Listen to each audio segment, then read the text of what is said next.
Selamat bertemu. Kali ini saya akan membahas tentang lingkungan dalam basis data. Apa yang dimaksud dengan lingkungan dalam basis data adalah sebuah habitat atau ruang lingkup di mana terdapat basis data untuk kepentingan bisnis. Dalam lingkungan basis data, pengguna memiliki alat untuk mengakses data atau tidak dapat mengakses data, untuk memodifikasi atau membuat data yang baru, menggali baik secara fisik maupun secara logik. Nah, itulah lingkungan basis data yang akan kita bahas pada topik kali ini. Secara umum ada 3 tingkat pandangan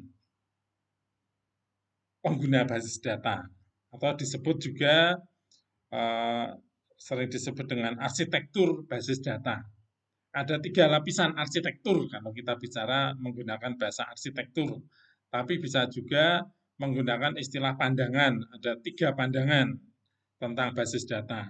Yang pertama adalah pandangan eksternal atau pandangan dari level pengguna biasa. Ya. Yang kedua adalah pandangan tingkat konseptual atau kalau dalam bahasa arsitekturnya ya konseptual level gitu ya.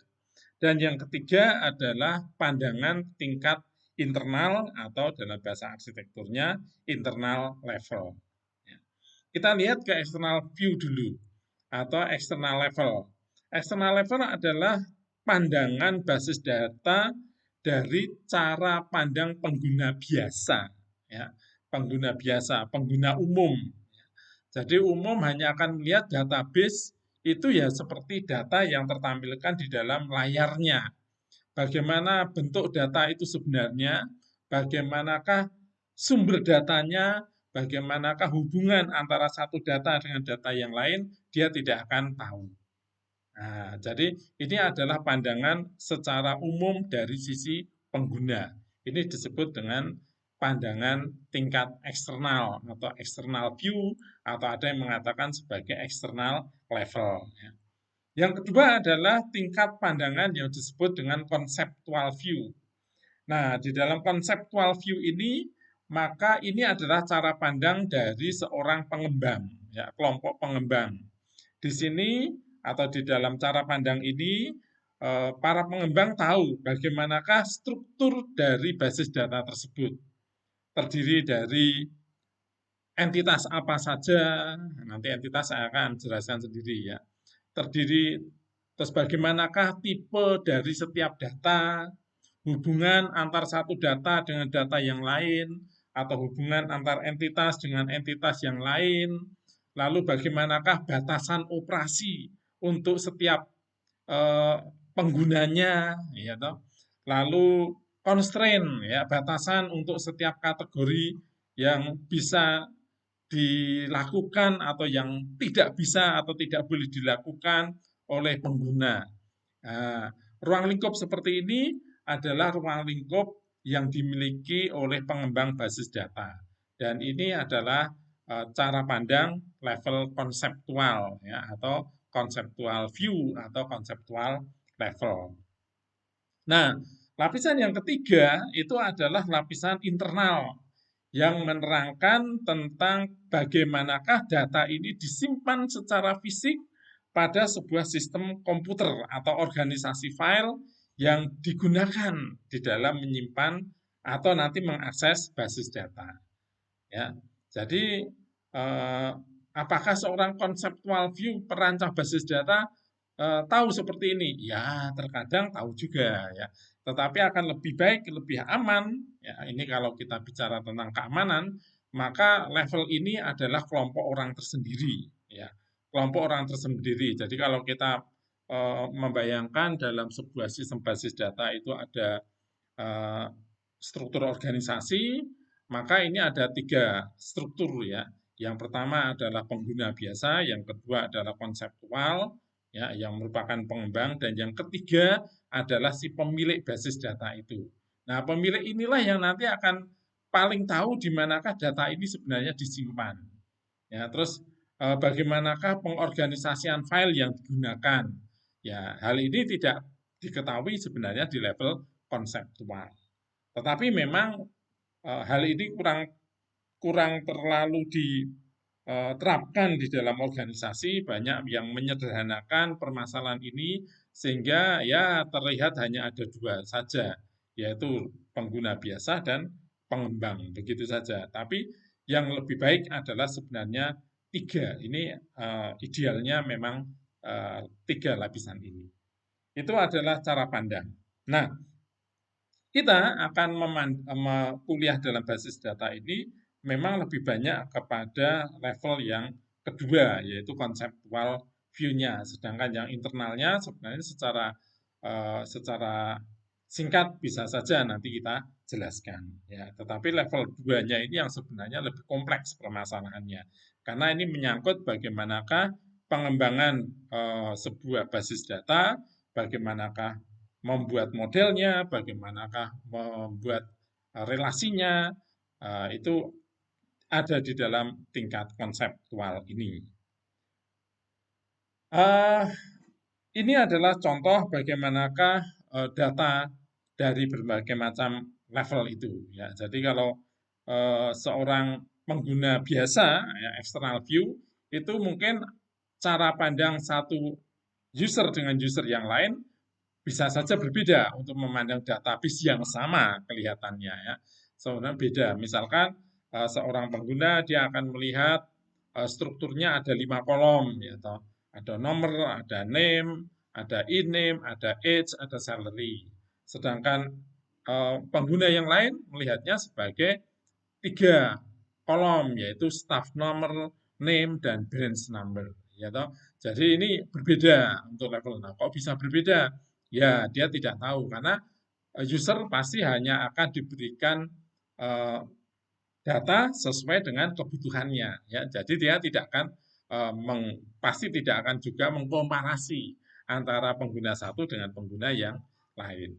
Nah, bisa saja dua data yang berbeda itu di dalam level konseptual ini ternyata seperti yang dalam gambar ini ya. Ini adalah satu tabel gabungan ternyata. Oh, ternyata yang dipandang yang dilihat oleh pengguna yang satu itu hanya sebagian dari sebuah tabel yang lebih besar. Pengguna yang lain sebagian dari tabel yang lain yang tidak diketahui oleh pengguna yang pertama tadi. Nah, itu adalah eh, level konsep. Juga di dalam level konsep ini dia bisa mengetahui ya bagaimanakah karakteristik atau tipe data dari masing-masing kolom ini. Jadi misalkan eh, staff nomor ya itu eh, strukturnya seperti apa, kemudian name jenis datanya apa, terus berapakah jumlah data atau jumlah karakter maksimalnya ini dikatakan sebagai definisi dari datanya ya. Definisi dari data itu diketahui di dalam level konseptual ini. Nah, sedangkan di internal level itu adalah tentang bagaimanakah data ini disimpan. Contohnya di sini ya, bagaimanakah data ini lalu diindeks ya. Lalu mungkin disimpan di dalam sebuah direktori tertentu. Terus bagaimanakah aksesnya secara sekuensial atau secara random itu nanti yang menentukan adalah level internal. Ya, itu contoh dari realita atau mungkin contoh nyata dari arsitektur atau cara pandang basis data. Nah, secara sederhana konsep dari model data ini biasanya menggunakan 3 simbol ya. Yang pertama adalah simbol entitas, yang kedua simbol atribut, dan yang ketiga adalah simbol relasi. Entitas itu merupakan representasi dari objek di dalam dunia nyata. Apa ini? Ya, kumpulan objek dalam dunia nyata, misalkan ada mahasiswa, ada eh, mata kuliah kalau di dalam perkuliahan ya, ada eh, daftar barang, ya, daftar produk, atau mungkin eh, data penjualan, ya, seperti itu, ya, atau data nasabah kalau di dalam perbankan. Kemudian kalau di toko mungkin ada data produk, ya stok. Nah, itu adalah entitas, ya data barang, data penjualan, data keuangan, data nasabah, data nilai, data dosen, data guru, data penduduk. Nah, itu yang saya katakan penduduk, dosen, mahasiswa itu semuanya adalah entitas. Itu entitas. Jadi representasi dari dunia yang nyata. Nah, atribut adalah representasi dari properti yang dimiliki oleh satu entitas. Ya. Jadi, kalau kita bicara entitas, maka setiap entitas itu bisa berbeda satu dengan yang lain, itu karena atributnya yang berbeda. Ya, saya mengambil contoh yang mirip saja. Kalau di sini ada kelompok mahasiswa, ya, dan kelompok dosen misalkan, ya, maka kelompok dosen dan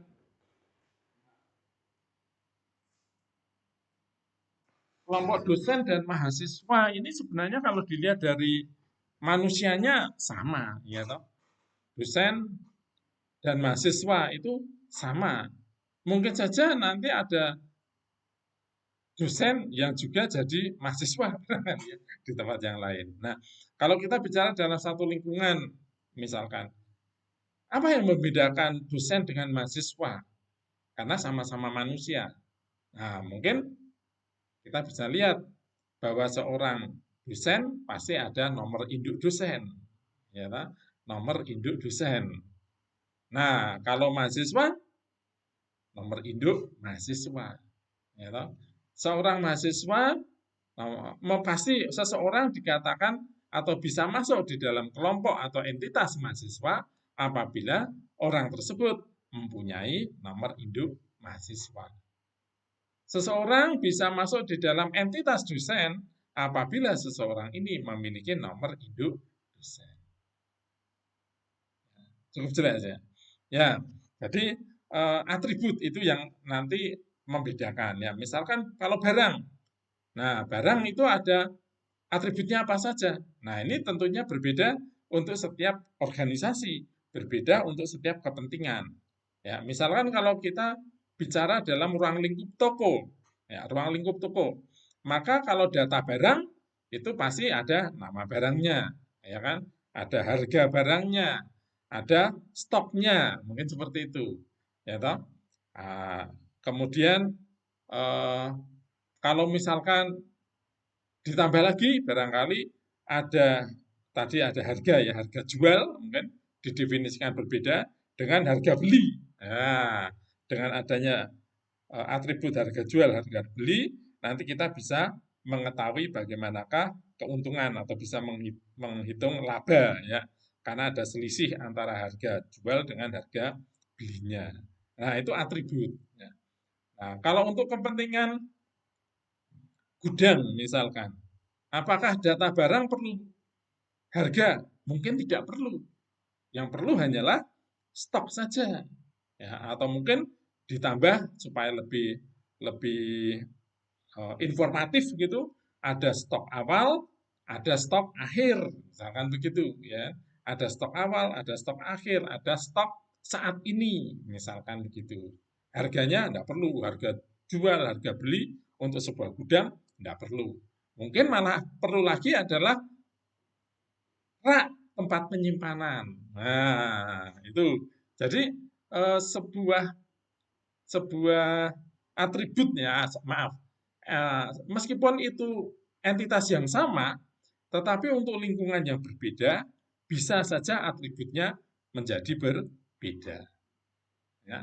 Nah, kalau kita kembali lagi ke mahasiswa, sama-sama atribut, sesama mahasiswa pasti mempunyai nomor induk mahasiswa. Nah, nomor induk ini dibuat berbeda satu dengan yang lain. Maka setiap mahasiswa itu adalah anggota dari entitas. Mereka dibedakan dengan nomor induk mahasiswa. Itu yang membedakan satu dengan yang lain. Bisa enggak kalau kita bedakan dengan nama? Oh bisa, bisa saja. Kalau yakin bahwa tidak ada dua nama yang sama, ya toh. Nah, persoalannya kalau memang itu menjadi ada nama yang sama, Nah, itu tidak bisa membedakan secara spesifik, secara khusus, maka ya tidak bisa dipakai. Ya, sebaiknya yang digunakan sebagai atribut pembedanya adalah nomor induk mahasiswa. Nah, kemudian model atau simbol yang ketiga adalah relasi. Nah, ini menjelaskan bagaimanakah hubungan antar satu entitas dengan entitas yang lain. Ya, contoh, misalkan kalau kita menggunakan dunia kampus, kita bisa menggunakan contoh bagaimanakah hubungan antara mahasiswa dengan dosen. Ya, toh? Ini ada entitas mahasiswa, ini ada entitas dosen. Oh, mereka bisa terhubung dalam apa? Dalam dosen wali. Oh, ini mahasiswa adalah wali dari dosen ini, ya toh? Atau sebaliknya, dosen ini memiliki wali atau menjadi perwalian untuk mahasiswa ini. Itu bisa perwalian, ya kan? Bisa saja diampu, ya atau diajar, ya toh? Mahasiswa diajar oleh oleh dosen. Oh, dosen ini ketemu sebagai pengajar. Bisa saja hubungannya dengan istilah pembimbing. Ya toh, nanti kalau saudara mulai magang, ada pembimbing untuk magang, ada pembimbing untuk penulisan skripsi. Nah, itu hubungan, ya, hubungan. Apalagi kalau di dunia barang misalkan, apa hubungan barang? Nah, mungkin di dalam sebuah toko kita bisa menghubungkan antara barang dengan pembeli, ya toh? Ya, barang yang dibeli. Nah, jadi nanti kita bisa mengetahui pembeli ini atau konsumen ini barang dengan konsumen, ya, pembeli. Hubungannya adalah pembelian, ya toh, konsumen membeli barang apa saja. Nanti akan kita ketahui untuk melakukan analisis. Ya, contoh begitu. Ya, itu atau mungkin di proyek juga boleh, ya toh. Kalau ada satu perusahaan eh, yang mengerjakan atau perusahaan kontraktor gitu ya, perusahaan kontraktor yang mempunyai banyak proyek, mempunyai banyak karyawan. Nah, lalu menghubungkannya dengan proyek ya, ada karyawan, ada proyek. Nah, hubungannya apa? Dipekerjakan, ya toh. Karyawan dipekerjakan pada proyek ini, proyek satu. Jadi ada 500 karyawan, mungkin hanya 5 yang dipekerjakan pada proyek satu. Ada 10 yang dipekerjakan di dalam proyek 2 dan seterusnya. Ya, itu relasi ya. Jadi relasi itu bisa nanti bermacam-macam tergantung dari proses bisnisnya. Oke. Ini adalah gambaran umum ya di dalam contoh dari sebuah penggunaan simbol atau model data ya yang menggunakan kasus eh, perpustakaan ya. Ini menggunakan kasus perpustakaan. Nah, ini kita lihat di sini yang berwarna hijau muda ya. Yang berwarna hijau muda ini adalah buku ya, entitas buku, ada entitas publisher, ada entitas member atau keanggotaan. Publisher itu penerbit ya. Nah, setiap buku punya atribut. Nah, atribut itu tadi disimbolkan dengan lonjong ya, elips ya. Nah, contoh buku ini punya atribut apa? Author, ya, penulis, nomor buku atau ID, judul buku, ya, harga buku, lalu ketersediaan ada atau tidak. Lalu publisher, publisher itu penerbit, ya. Apa atributnya? Di sini ada eh, kode atau ID publisher, alamat publisher, ya, dan nama publisher. Kemudian ada lagi entitas member atau anggota, ya, di sini ada ID membernya, ada nama, ada expired date, ada alamat, ada jenis member, ada eh, member date ya, kapan dia pertama kali menjadi member gitu. Nah, itu adalah gambaran dari entitas dan atributnya. Nah, sekarang juga ada relasinya, ya toh. Buku berrelasi dengan publisher. Apa? Buku yang diterbitkan oleh publisher, ya toh. Buku diterbitkan oleh publisher. Ada hubungan nggak antara buku dengan member? Ada, yaitu apa? Dipinjam, ya toh. Buku dipinjam oleh member, ya. Buku dipinjam oleh member. Nah, kemudian dari relasi ini, ya, relasi dipinjam oleh ini ternyata juga bisa memunculkan atribut baru, yaitu atribut apa? Tanggal pinjam, tanggal kembali, dan isu catatan yang lain, ya toh? Itu bisa seperti itu. Karena kalau tanggal pinjam dan tanggal kembali mau diletakkan di buku ya belum bisa, tidak bisa. Baru bisa kalau buku ini dipinjam. Kalau belum dipinjam ya ini tidak akan muncul. Ya, jadi inilah relasi. Tapi bisa saja bahwa relasi ini tidak mempunyai atribut. Bisa. Tapi menurut saya sih harus ada, sebaiknya ada. Ya, ini untuk membuat supaya atau menunjukkan bahwa relasi ini kuat. Ya. Apa ya kalau contoh dalam hal ini ya, kalau dalam hal ini ya apa, kalau biasanya kalau tanggal tanggal tahun terbit biasanya udah masuk di sini, ya, udah masuk di sini mestinya ada ini, masa ada, mestinya ada, ya. Tapi boleh sih tidak ada, boleh tidak ada, ya. Kalau kalau memang tidak perlu ada ya tidak usah diada-adakan, ya. Eh, Bisa ada berarti atribut di dalam atau saya balik. Jadi relasi itu bisa saja mempunyai atribut, bisa saja tidak mempunyai. Ya. Nah, contohnya apa? Kalau misalkan contoh ini ya, contoh di dalam publish ini kok nggak ada, Pak? Ya, karena sebenarnya data ini pun bisa digabungkan, ya. Data publisher itu digabungkan dalam setiap buku, ya. Tapi nanti memang akan punya eh, pengulangan, ya toh, bahwa publisher yang sama akan ditempelkan pada buku-buku yang saling berbeda atau mungkin sama. Jadi kalau penulisannya kan menjadi double-double nantinya. Nah, untuk menyederhanakan atau supaya tidak terlalu banyak kerangkapan, ya kemarin sudah ada istilah di dalam pertemuan pertama, salah satu merancang basis data adalah meminimalkan kerangkapan. Maka kemudian publisher ini dipisahkan atau dibuat data tersendiri. Ya, itu tentang relasi.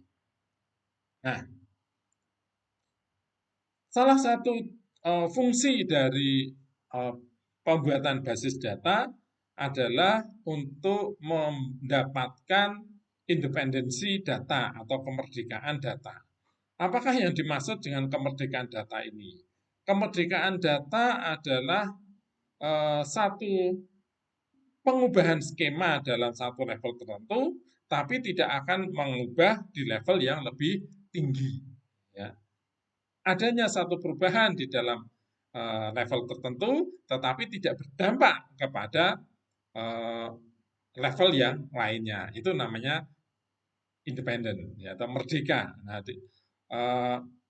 kemerdekaan data ini atau data independen ini ada dua tipikal, yaitu bahwa kemerdekaan secara logik atau kemerdekaan secara fisik. Ya, maka disebut logical data independent atau yang kedua adalah physical data independent. Kita lihat apa yang disebut dengan logical data independent.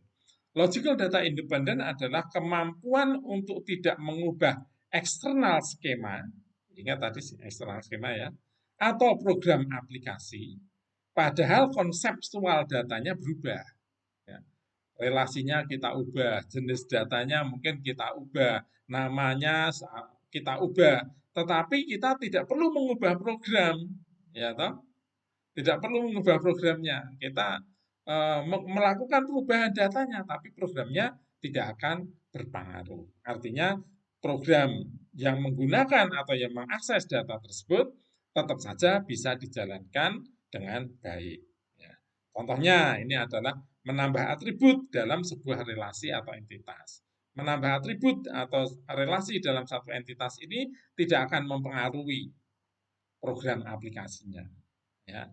Nah, tentunya tidak semua program ya, tapi program secara eh, secara umum itu tidak akan berubah, kecuali memang karena ada atribut tambahan, lalu ada program untuk menampilkan atribut tersebut. Nah, maka kita akan mengubah program yang menampilkan atribut itu. Tapi secara keseluruhan sebenarnya tidak akan berpengaruh.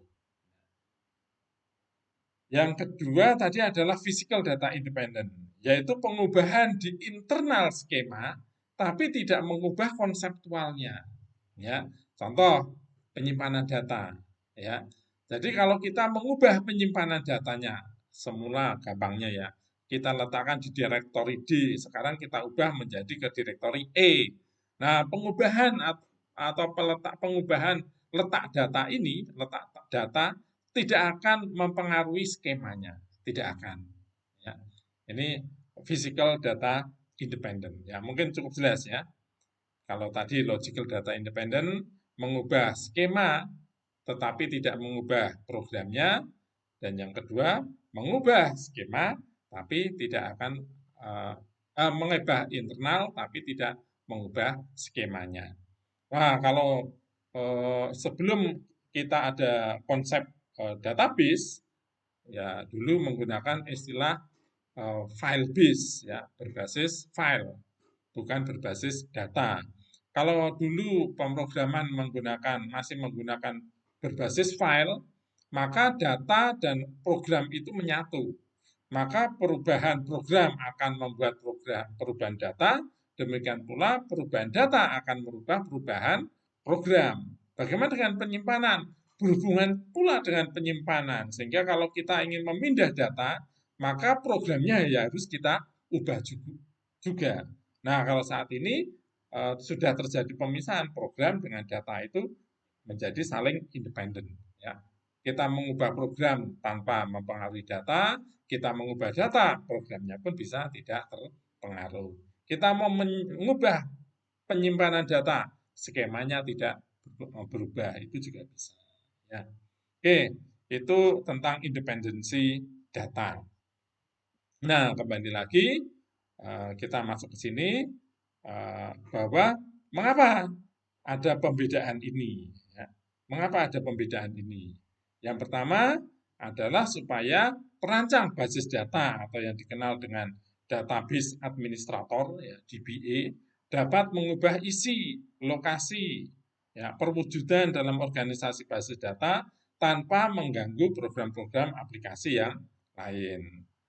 Ya. Berikutnya, pabrik atau agen atau pengolah data dapat memperkenalkan menambah produk-produk baru tanpa mengganggu program aplikasi yang sudah ada. Ya, kalau yang berbasis teks, berbasis file, nggak bisa. Kita mau menambah produk, kita juga harus mengenalkan itu di dalam programnya. Oke. Berikutnya, mengapa independensi data itu penting? Untuk memudahkan pengembangan program aplikasi. Ya. Nah, kalau dulu orang mengubah aplikasi males. Mengapa? Karena datanya harus disertakan, akan berpengaruh terhadap penataan data. Nah, dengan konsep basis data ini, maka terjadilah kemerdekaan itu, sehingga pengembangan program aplikasi bisa dengan mudah dilakukan tanpa mengubah atau mempengaruhi data itu sendiri. Ya, yang keempat, dengan adanya independensi data ini maka akan memberikan fasilitas pengontrolan data secara terpusat oleh database administrator demi keamanan dan integritas, dengan memperhatikan perubahan-perubahan kebutuhan. Ya, di dalam penjelasan tentang pengenalan basis data juga sudah dijelaskan bahwa salah satu kegunaan dari perancangan basis data itu adalah untuk kepentingan integritas dan keamanan. Nah, disinilah penjelasannya, ya toh. Jadi seorang database administrator yang paling menguasai tentang atau yang paling bertanggung jawab tentang data tersebut bisa menerapkan keamanan, ya, untuk menjaga keamanan dan integritasnya tanpa yang lain itu terpengaruh. Programmernya juga tidak usah mengubah programnya, ya kan. Kemudian skemanya juga tidak akan terpengaruh. Ya. Itu manfaat dari data independen. Nah, tools atau alat untuk mengelola data tersebut disebut sebagai DBMS, Database Management System. Yang kemarin juga sudah didefinisikan, yaitu program yang mengkoordinasikan semua kegiatan yang berhubungan dengan database. Nah, untuk mengkoordinasikan ini ada bahasa, ya, ada bahasa yang digunakan khusus untuk mengelola basis data. Nah, biasanya bahasa ini memang embedded. Embedded itu artinya menyatu, sehingga untuk setiap basis data seperti mempunyai bahasa sendiri-sendiri. Ya, tergantung nanti di BMS yang digunakan apa, dia mempunyai bahasa sendiri. Itulah yang kemudian kita harus selalu pelajari. Ya, maka saya tidak pernah, sebaiknya kita tidak tergantung kepada satu DBMS tertentu ya, karena juga ini relatif bisa berubah. Yang penting adalah kita tahu bahwa akan ada perbedaan, tapi juga tidak terlalu mencolok ya. Prinsipnya sama, hanya mungkin step sintaknya saja yang berbeda atau mungkin komen perintahnya yang berbeda juga. Oke, nah secara umum seluruh DBMS itu mempunyai dua bahasa ya. Yang pertama adalah bahasa untuk mendefinisikan data, dan yang kedua adalah bahasa untuk memanipulasi data. Ya, mendefinisikan data itu level konseptual, mendefinisikan atau memanipulasi data ini juga bisa saja ke level konseptual, tapi bisa saja ke arah dinaikkan kepada pengguna juga boleh. Ya. Nah, data definition language atau bahasa untuk mendefinisikan data adalah bahasa yang digunakan untuk mendefinisikan struktur, kerangka, jenis database di dalamnya, termasuk record, elemen data, kunci, dan relasinya. Sedangkan data manipulation language atau bahasa untuk memanipulasi data adalah bahasa yang digunakan untuk menjabarkan pemrosesan dari database. Ya, memproses, mengentrikan, memasukkan data, ya, mengambil data, mengubah data, menampilkan data dengan kondisi tertentu, itu semuanya menggunakan bahasa yang disebut dengan bahasa untuk memanipulasi data. Semua DBMS pasti punya dua ini, ya. Perbedaannya nanti di dalam sintaknya. Nah, sehingga secara menyeluruh, maka sebuah DBMS itu mempunyai komponen-komponen berikut. Ya. Jadi yang pertama di sini ada 3 lagi lapisan ya. Yang di atas adalah ada penggunanya bisa programmer, bisa user, bisa database administrator. Ya. Programmer, user, database administrator. Wah, ternyata beda Pak ya. Ada database administrator, ada programmer. Oh iya, wah biasanya digabung tuh Pak. Nah itu adalah kesalahan yang umum dilakukan, yaitu bahwa seorang programmer biasanya juga merangkap sebagai seorang database administrator. Nah, dengan adanya kerangkapan uh, fungsi ini di dalam satu data, maka biasanya terjadi ketidakstabilan yang tinggi. Ya, terjadi ketidakstabilan yang tinggi oleh ya entah itu perubahan di program atau perubahan di database-nya. Ini yang kemudian eh, biasanya lalu menjadi lemah. Ya, justru database itu akan bisa menjadi lemah ya, karena rentan untuk perubahan. Nah, kemudian di manakah database DBMS itu berada? Kita lihat itu ada di kolom tengahnya. Ya. Jadi kalau programmer itu biasanya akan menggunakan bahasa DML-nya, data manipulation. Ya. Kemudian membuat bentuk di dalam sebuah kode-kode objek program. Ya. Sedangkan user ini biasanya melakukan query, ya, menampilkan data, menggunakan query processor, ya, dan di sini akan menggunakan fungsi yang disebut database manager.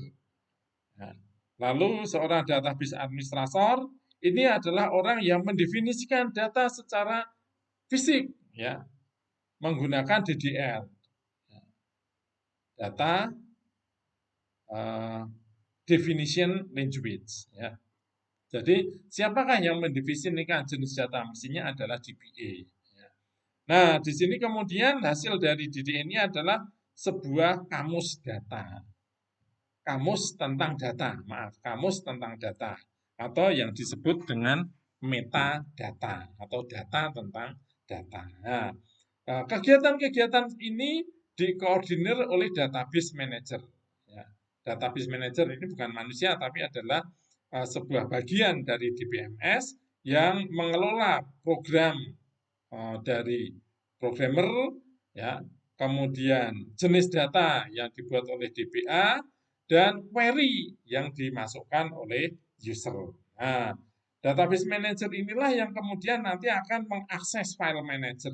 Ya, di mana file manager kemudian akan menghubungi bagian yang membuat metode akses atau metode akses, dan kemudian dia akan menyuruh sistem buffer untuk mengakses data secara fisik.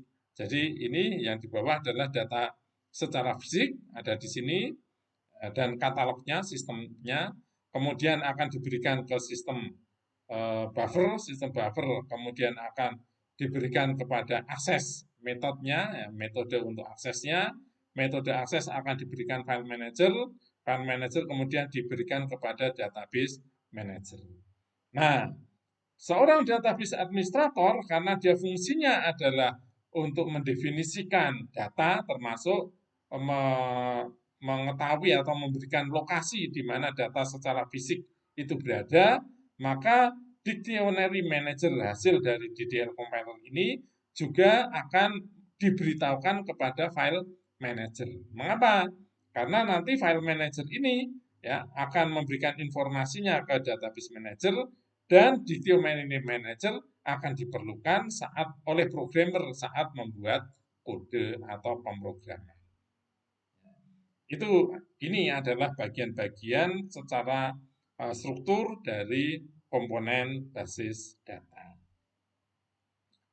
Jadi ada query processor tadi ya yang membentuk query dalam instruksi tingkat rendah ke database manager yang menerima query, dan skema eksternal dan konseptual untuk menentukan record konseptual yang diperlukan, dan file manager adalah yang memanipulasi penyimpanan file dan mengatur alokasi ruang penyimpanan pada disket dan menentukan record konseptual yang diperlukan. Lalu ada DML processor tadi, data manipulation language, yaitu modul yang merubah perintah DML yang embedded ke dalam program aplikasi. Lalu ada DDL compiler, memerintah DDL, definition language, menjadi kumpulan tabel yang berisi definisi dari data atau data tentang data atau disebut metadata itu. Kemudian ada dictionary manager, yaitu yang mengakses dan memelihara kamus data. Jadi definisi tentang data atau metadata itu nanti dikumpulkan semuanya menjadi sebuah kamus data, seperti kamus data. Fungsinya ya seperti kamus ya. Nah, kamus data inilah yang nanti akan diakses oleh komponen DBMS yang lain. Oke. Lalu kita masuk kepada model data. Model data adalah konsep yang terintegrasi yang menggambarkan data itu sendiri, menggambarkan hubungan antar data, dan batasan-batasan atau constraint dalam data dalam satu organisasi. Fungsi dari sebuah model data untuk merepresentasikan data, sehingga data tersebut mudah untuk dipahami. Nah, model data ini ternyata berkembang dari satu waktu ke waktu. Ya, tadi saya sudah mengatakan di awal dari komputer ini konsep model datanya adalah menggunakan sistem file. Ya, sehingga kalau program dan data menyatu di dalam sebuah sistem file, sehingga pengubahan program akan mengubah data juga akan mengubah program. Lalu mulai tahun 70-an muncul model data yang disebut dengan hierarkikal ya. Sehingga ini mulai ada pemisahan, tapi belum secara penuh ya. Mungkin kalau di dalam dunia pemrograman ini masih menggunakan istilah library atau fungsi kalau library kalau yang sekarang ya. Kalau dulu adalah fungsi. Nah, kemudian perkembangan selanjutnya adalah tentang model data relasional yang dipelopori oleh DB2, ya, Oracle, eh, Microsoft SQL Server, ya, dan MySQL. Itu semuanya adalah DBMS yang menggunakan model data relasional. Lalu sekitar pertengahan tahun 80, generasi yang keempat adalah yang disebut dengan uh, object oriented, ya, object atau object oriented relasional, ya. Pengembangan yang berbasis atau yang berorientasi objek. Contohnya ini adalah DBMS yang diberi nama version Objectivity Database, DB2, UDB, dan Oracle 12c. Ya. Nah, kemudian tahun 90-an muncul generasi yang kelima yang dikenal dengan data model XML. Ya. Nah, di sini datanya mulai tidak terstruktur, ya. Bisa mengadopsi data yang tidak terstruktur, lalu mensupport database yang besar, ya. Dan biasanya berbasis tag. Nah, contohnya adalah DBXML, Tamino, DB2, UDB, Oracle 12c, lalu Microsoft SQL Server. Ini sudah menggunakan konsep XML, ya, sudah mulai ke multiplatform. Nah, lalu generasi berikutnya adalah generasi yang disebut dengan emerging model, ya, menggabungkan banyak model yang kemudian dikenal sebagai generasi NoSQL. Ya. Ini muncul awal 2000-an, tapi di Indonesia ya baru muncul sekarang ini, ya, terlambat hampir 20 tahunan. Ya. Di sini model datanya adalah menggunakan nilai kunci dan kolom, nilai kunci dan kolom. Contohnya adalah sampel database yang dikeluarkan oleh Amazon, Bigtable yang digunakan oleh Google, Cassandra yang digunakan oleh Apache, Mongo database, lalu RIA. Mongo ini biasanya digunakan oleh Facebook, ya. Nah, di sini datanya sudah termasuk menerapkan data yang terdistribusi, ya. Skala datanya sangat tinggi, ya. Jaringannya juga begitu luas, ya. Mempunyai kinerja yang tinggi karena jaringan yang luas tadi, dan mempunyai toleransi kesalahan yang tinggi juga, ya, mempunyai toleransi kesalahan yang tinggi. Lalu ya mudah melakukan pertukaran data, ya, memunculkan API ini, Application Programming Interface, ya. Oleh sebab itu sekarang untuk menggabungkan data atau sistem satu dengan sistem yang lain menjadi lebih cepat, nah, karena konsep key value ini, ya, ini adalah model pemrograman yang mutakhir sampai dengan saat ini, yaitu NoSQL ini. Ya, nah, tetapi meskipun demikian, mungkin pertanyaannya adalah apakah data-data yang dulu, model data yang dulu itu kemudian tidak dipakai? Ya, ada yang tidak dipakai. Nah, kalau saudara lihat saja di sini, ya, namanya adalah emerging. Emerging kan berarti penggabungan dari model data yang ada. Tetapi memang penggabungan-penggabungan itu dimulai dari relasional ini. Jadi tidak lagi ke file system atau hierarkikal, tetapi ke mulai dari relasional ini. Sehingga database relasional ini adalah database yang sampai dengan saat sekarang masih relevan untuk digunakan karena basis data yang terbaru pun juga masih menggunakan konsep data relasional. Oleh sebab itu, di dalam pembelajaran database itu juga pasti akan diajarkan menggunakan database dengan model relasional. Ya, oke. Kalau yang lain-lain nanti malah justru akan lebih spesifik, ya, lebih spesifik. Ya, jadi apalagi yang model data yang di paling belakang ini, ya, yang paling baru ini, ya, NoSQL itu sudah sangat berbeda. Simple database itu berbeda dengan Cassandra. Nah, kita harus mempelajari ya satu persatu ini, ya, mempelajari satu persatu. tidak terhubung dengan yang karena ini konsepnya sudah beda-beda ya. Kepentingannya juga berbeda-beda. Tetapi meskipun demikian semuanya menggunakan dasar database relasional atau data model relasional. Ya, oleh sebab itu kita masuk ke data model relasional. Ya, mungkin di sini model data itu ada dua bagian sebenarnya, berbasis objek dan berbasis record. Nah, kalau objek itu biasanya di samping ada recordnya, nah, berbasis record juga, tetapi kemudian ditambah dengan actionnya bisa diapakan. Itu biasanya di embeddedkan kalau di dalam berorientasi objek. Mengapa? Karena ini pertukarannya tidak hubungan relasional, record per record, tetapi adalah objek dengan objek.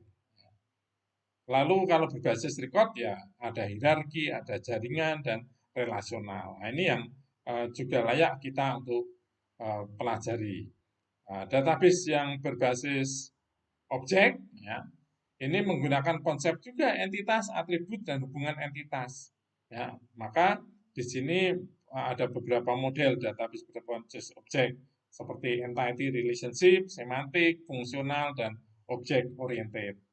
Sedangkan model database berbasis record, ya, database-nya itu digambarkan terdiri dari record-record, ya, baris-baris itu, yang dibedakan bentuknya ada 3 macam, yaitu di sini ada yang model hierarki, ada jaringan, dan ada relasional. Nah, di sini kita bicara relationship, di sini kita bicara relasional. Nah, ini contoh saja dari model data hierarki, ya, bahwa satu data itu bisa diterjemahkan menjadi turunan-turunannya, tapi tidak bisa terhubung langsung. Jadi kalau mau terhubung harus melalui induknya. Jadi contoh desain database hierarkikal di sini menggunakan parent-child relationship. Ya. Misalkan ini adalah ada dosen Midun ya. Midun ini mengampu mata kuliah SIM dan mata kuliah database. Maka dia mempunyai data sendiri. Siapakah mahasiswa yang mengikuti SIM? Nah, ada Elsar, ada Sarel. Kemudian siapakah yang mengikuti mata kuliah database? Ada Rifki, ada Riki, ya toh. Nah, kalau ada yang juga mungkin bisa saja ada atau Elsar ini juga masuk di sini, bisa harus dituliskan lagi. Jadi dipisah seperti itu dan kemungkinan kerangkapan tetap terjadi ya karena mungkin saja ada seorang mahasiswa yang mengikuti dua mata kuliah yang diampu oleh dosen yang sama. Oke, nah hal ini lalu diperbaiki ya dari hierarkikal diperbaiki menjadi jaringan. Di mana tadi kalau Dono ini adalah juga mahasiswa yang mengikuti mata kuliah, maka kita tinggal hubungkan secara langsung saja. Sehingga tidak usah didefinisikan, Dono didefinisikan di mata kuliah SIM, juga didefinisikan, maaf, juga didefinisikan di mata kuliah database. Ya. Tidak perlu, jadi cukup didefinisikan satu kali, tetapi kemudian direlasikan. Ya. Oh, berarti Dian ini mengikuti database dan juga mengikuti SIM. Demikian pula Dono mengikuti database dan mengikuti SIM dan selanjutnya. Ya, nah model data relasional, data ini akan tersusun dari record, ya, baris dan juga kolom yang kemudian disebut dengan field. Ya. Pertemuan antara baris dan kolom ini disebut dengan nilai data atau item data. Lalu antara data lain dengan data yang lain dihubungkan, ya, dihubungkan dengan apa? Dengan menggunakan field kunci, ya, yang ada di setiap data yang didefinisikan. Sehingga dengan adanya field kunci ini maka dimungkinkan untuk atau mengurangi atau meminimalkan terjadinya duplikasi data, ya. Duplikasi data harus diminimalkan karena inilah yang akan menentukan integritas dari data itu sendiri. Ya, ini contoh dari model data relasional ya. Di sini ada dua tabel ya. Ada dua tabel. Yang di atas ini adalah kolom ya, project ID, department ID, project, completion budget. Ini ada task ID, ada project ID, ada task ya. Ini adalah tabel project, ini adalah tabel task ya. Nah, kemudian dua tabel ini direlasikan apa relasinya dengan kuncinya yaitu apa? Project ID di sini dengan project ID ya toh. Jadi dengan adanya project ID ini maka mengurangi redundansi untuk penulisan project ya. Nih ya. Jadi kita tinggal tahu, kita tinggal tuliskan di dalam project ini adalah project ID-nya untuk mengetahui ini butuh keterampilan apa saja toh. Nah, kita tinggal lihat di sini. Oh, bahwa ini memerlukan apa? Hire an architect, engineer, ya, tukang, konsep, dan segala macam. Ya. Itu relasinya menjadi mudah dan kemudian mengurangi redundansi. Nah, itu saudara-saudara tentang model data yang saya bisa jelaskan. Dan selanjutnya, karena ini penting dan menjadi dasar untuk teknologi model data saat ini, maka pertemuan berikutnya kita akan bahas tentang model data relasional. Sampai ketemu lagi.